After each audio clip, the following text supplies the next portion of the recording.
Hey, how you doing? This is Peter here with the Mckernan Group. So I've kind of mentioned this before, but just going back to like the fundamentals of, workflow and being able to be on top of everything. And you want to be able to work with, if you're buyer and seller, you want to be able to work with an agent that is very networked and has a lot of contacts, because that holds true, especially going through any type of escrow or any other type of transaction, and then also leading up to maybe an escrow, or if you start looking for a short-term rental or things like that.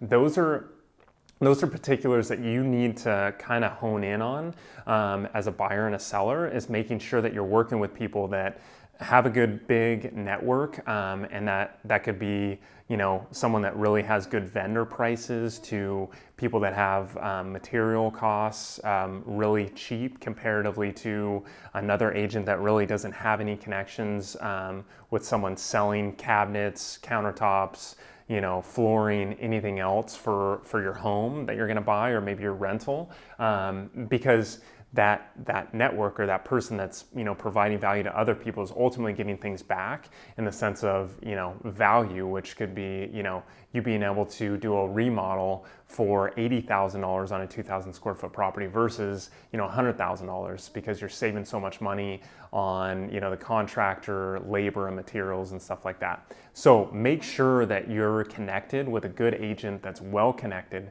through vendors, through other agents, to find potentially other properties that are off market, or other properties that are coming to the market that you have an advantage, a buyer's advantage, especially because this is a seller's market. So things for sure that you need to look out for is a person that has a wide network and has been doing it for a while. So how to kind of look for that? Maybe I would say 3 things to look for that. So they're selling a lot of real estate is number 1. So 20 homes a year or more is really good, something that you really want to look for in your agent.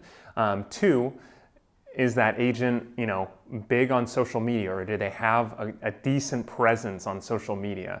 Not where they're buying followers, but where they're actually having followers, for instance on YouTube as subscribers, or people on Instagram and Facebook, and they're posting consistently and constantly, because those people are well networked as well. And then 2, when you sit down with them, hey, how much are you, out there having those conversations? Do you have any, people that have off-market deals? How do you get off-market deals? Have you done any deals with wholesalers, stuff like that? Those conversations need to be had at the kitchen table as well when you sit down with your agent, because that agent is going to be, for 1, well connected, outside of those 2 first things, and 2, they're going to be able to maybe provide you with a property that you can get into for a little bit less money, or just a little bit easier, maybe not less money, but easier to get into, versus going against multiple offers 20 times and then finally getting an offer accepted above market. So things really honestly to have questions and answers for